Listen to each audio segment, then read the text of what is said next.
Chapter 7. App Development. Over the last few decades, we have witnessed much advancement in technology. Today, due to significant progress in information technology, computers and smartphones have begun to play an important role in our daily lives. Let's talk about smartphones, which are quite popular. Although the main function of the smartphones is telecommunication, yet with the help of apps, you can do many things which were previously unimaginable.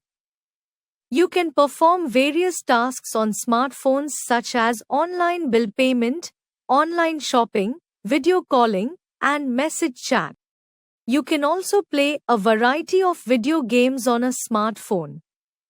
Smartphones need different types of apps to perform various functions. What is an app? The term app is derived from the word application. An app is a software program primarily developed for handheld smart devices such as mobile and tablet. The different types of apps help people perform their personal and professional tasks more effectively. Thousands of apps are available for smart devices. Most of the apps are freely downloadable from app stores. However, some of the apps are needed to be purchased from the stores. The three most popular app stores are Google's Play Store, Apple's App Store, and Microsoft Store. The Windows Store is not in use for mobile devices. However, you can download apps from this store for your computer. Applications are mainly of three types. Let us know about them. Desktop applications. An application that is mainly developed for computers or laptops is called a desktop application. This type of application depends on the hardware and operating system on which it runs. It is usually developed for a particular operating system. Paint, Notepad, and Word are some examples of desktop applications. Mobile applications. A mobile application, or mobile app, is a software program that is developed for handheld devices such as smartphones and tablets. These apps are installed and run on the device itself. Snapchat, WhatsApp, and Facebook Messenger are some examples of mobile apps. Web applications. A web application, or web app, is an application program that is stored on a remote server and accessed over the internet through a web browser interface. Some mobile apps and web apps look and work in the same way. However, there is difference between them. One of the major differences is that the web apps cannot work without an internet connection. What are Android and iOS? A smartphone needs an operating system which controls and manages the hardware and other software on it. Android and iOS are two very popular operating systems that are being used in most of the smartphones. Android, which was developed by the Open Handset Alliance, commercially sponsored by Google, is the most commonly used operating system in mobile devices. Google and some other mobile manufacturing companies use the Android as an operating system for their devices. Android provides an easy-to-use and friendly environment to its users. The user interface of an Android mobile is shown in the given picture. iOS was formerly known as iPhone OS. Developed by Apple Incorporated, it is also a popular operating system for its handheld devices such as iPhone and iPad. The user interface of the iOS looks very professional. See the given picture. Types of mobile apps. Apps are very useful as they provide specific functionality to smartphones and tablets in a more simple and user-friendly manner. These devices need different types of apps to perform different types of tasks. Generally, These apps can be divided into three types, which are native, web, and hybrid. Let us learn about them under the following headings. Native apps. Native apps are platform dependent apps. In other words, they are primarily developed for a specific platform. For example, any app which is developed for iOS will not run on any other platform such as Android, Windows, and BlackBerry. That means you cannot install an app which is developed for Android platform on iOS platform.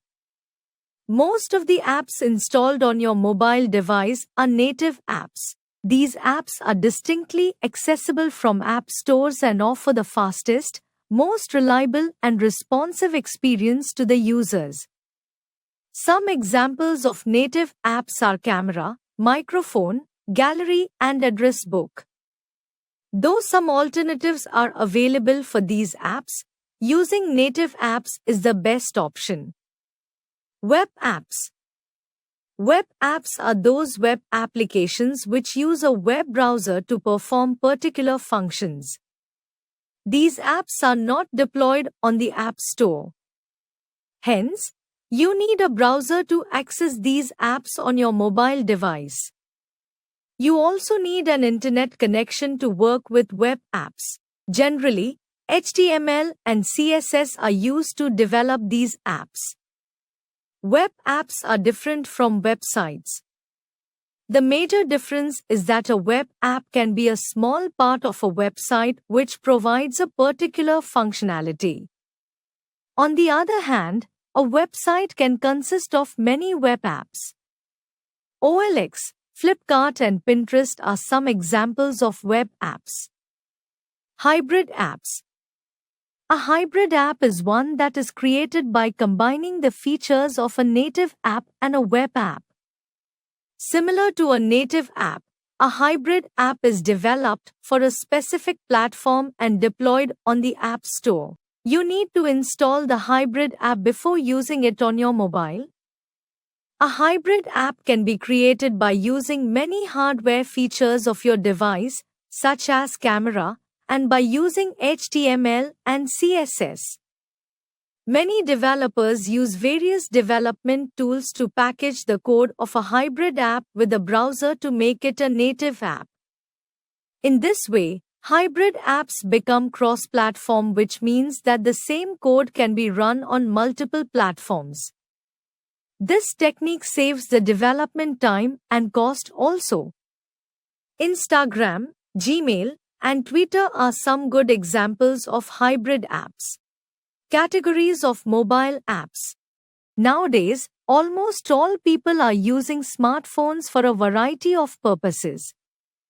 They are using them for communicating, learning, teaching, and for playing games, and that has made mobile apps a necessity for them. To meet the demand, many types of apps have been developed. As you know, Apple's App Store and Google's Play Store are the two most popular app stores. These stores contain different types of apps which can be put under the following categories. Gaming apps. This is the most popular category of mobile apps. Gaming apps make up more than 24% of the app stores.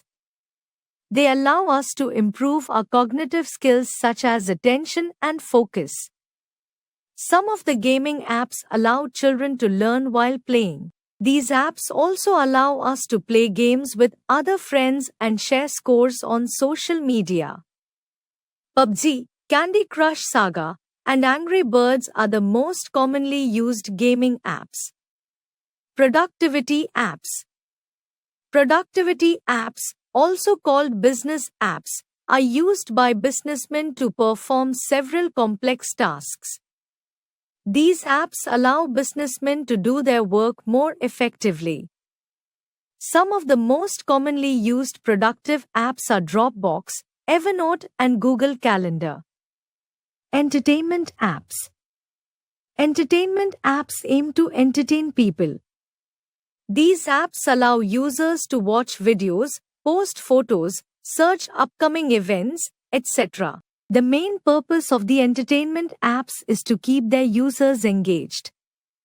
Gaming apps also entertain users, but they are different from entertainment apps. Netflix, Talking Tom, and YouTube are some commonly used entertainment apps. Utility apps. Utility apps can be used to do our daily tasks such as booking an appointment with a doctor, sharing files, booking a cab, booking a railway ticket, and performing calculations. These apps make our work easier. The most commonly used utility apps are Calendar, Calculator, and ShareIt. Educational apps. As the name suggests, educational apps provide a platform for children to learn from anywhere and anytime. These apps use advanced methodologies and new concepts to make learning easier. There are some educational apps that facilitate the teaching process. The most commonly used educational apps are Byju's, Khan Academy, Vedantu, and Grammar N, and Merit Nation. Social networking apps.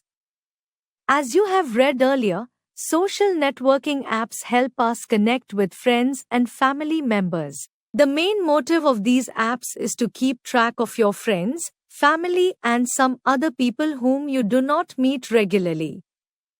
By using social networking apps, you can share your personal and professional views, photos, and videos.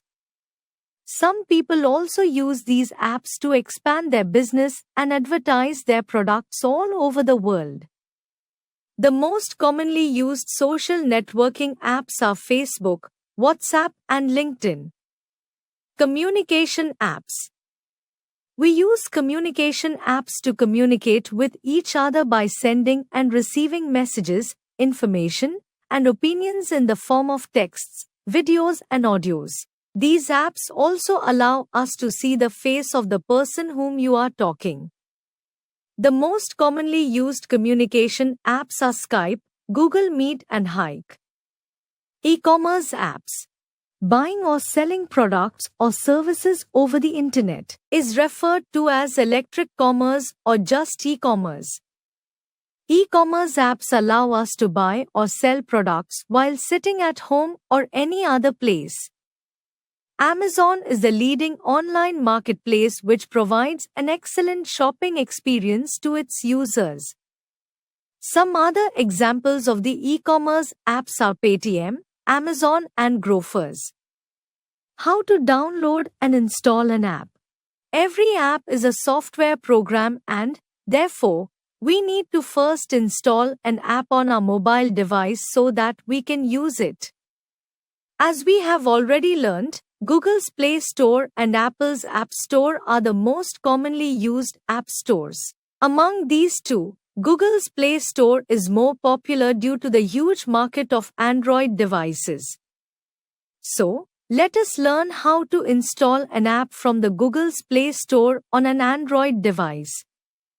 In order to download and install an app on an Android device, follow the steps given below.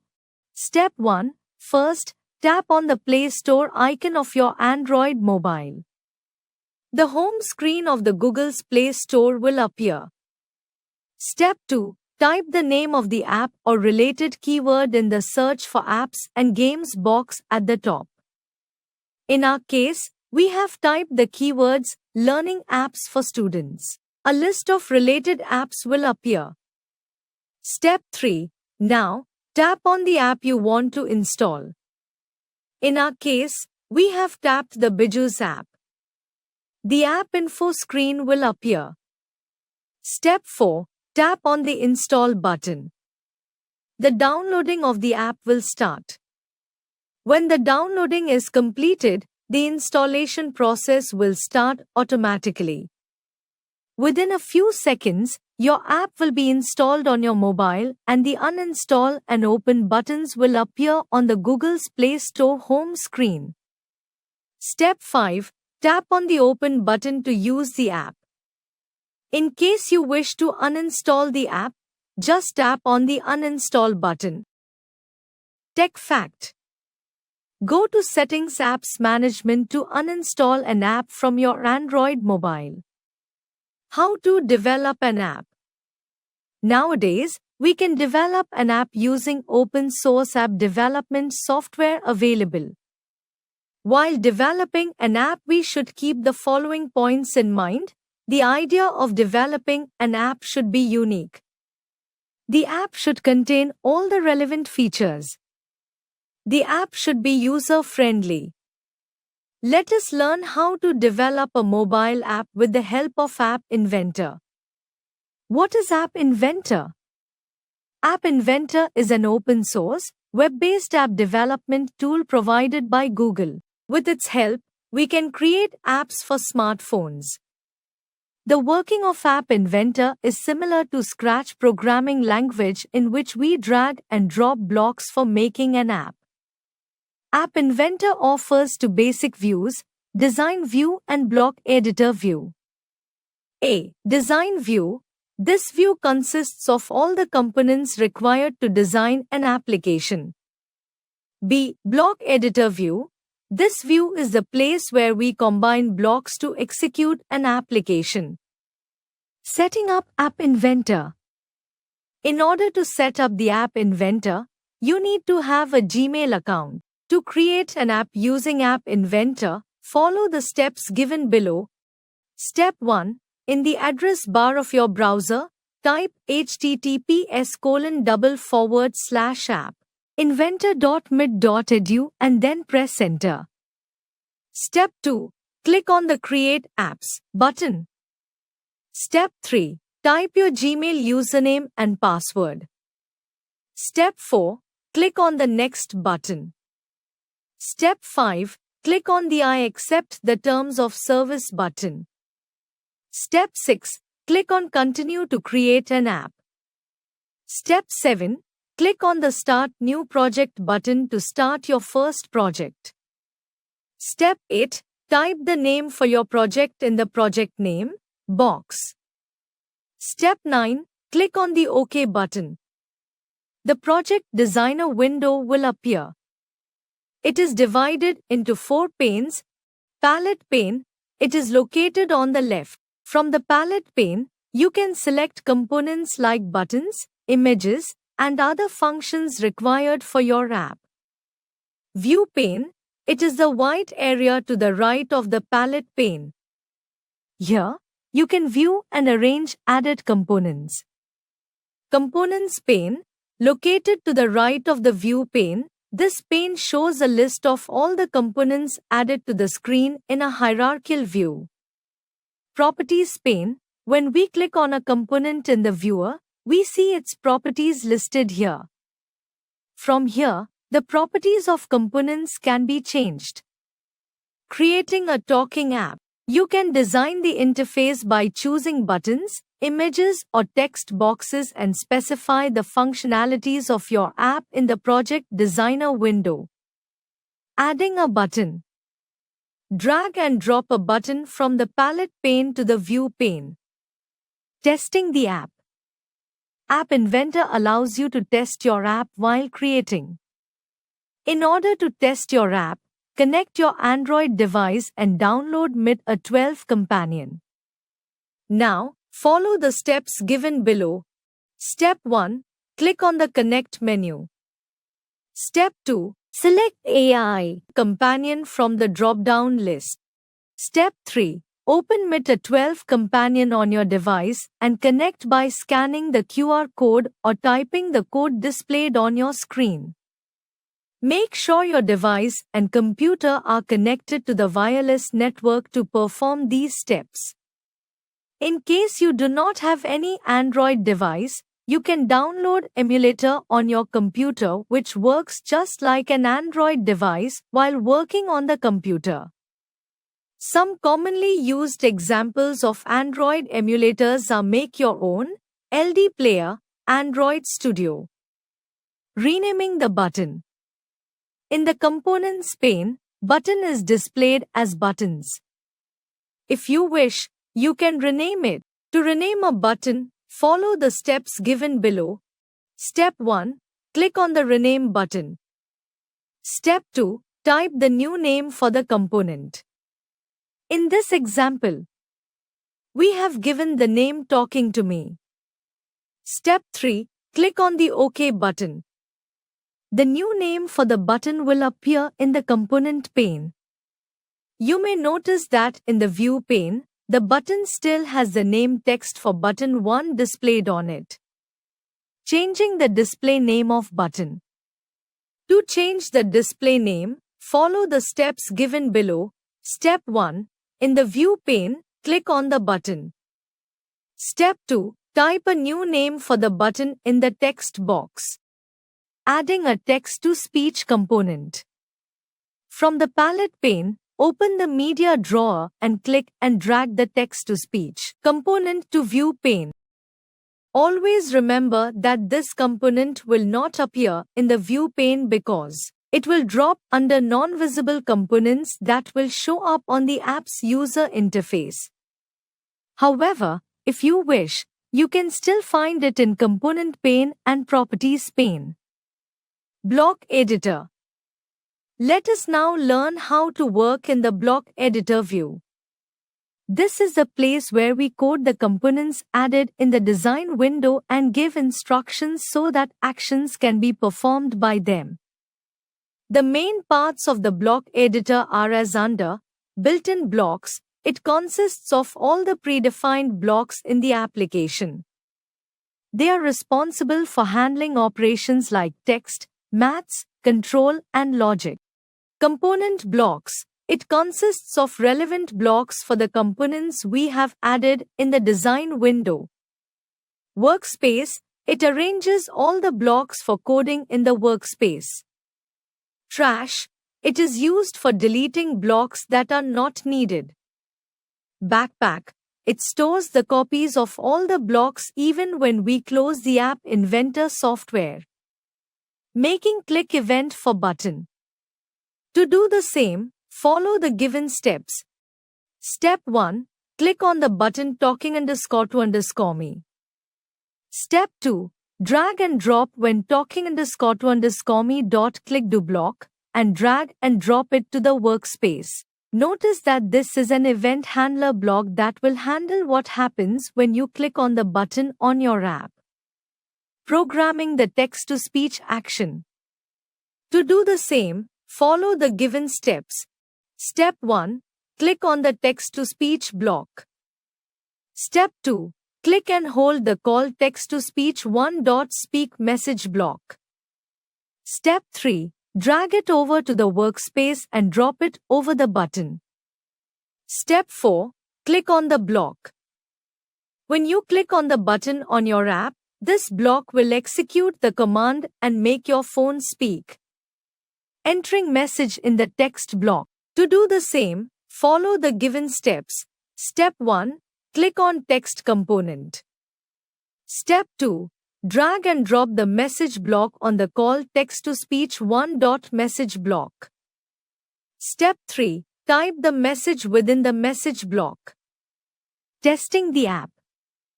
Now, if you want to test your app, go to the connected device or emulator and click on the button. Your phone will read the phrase aloud. Keep the volume of your phone laptop high. Knowledge zone. For more than half of the world's population, mobile apps are the best mode of instant and easy news. Currently, there are more than 2.8 million apps at the Google Play Store. About 1 exabyte of data, nearly 1 billion gigabytes, is said to be stored in the cloud.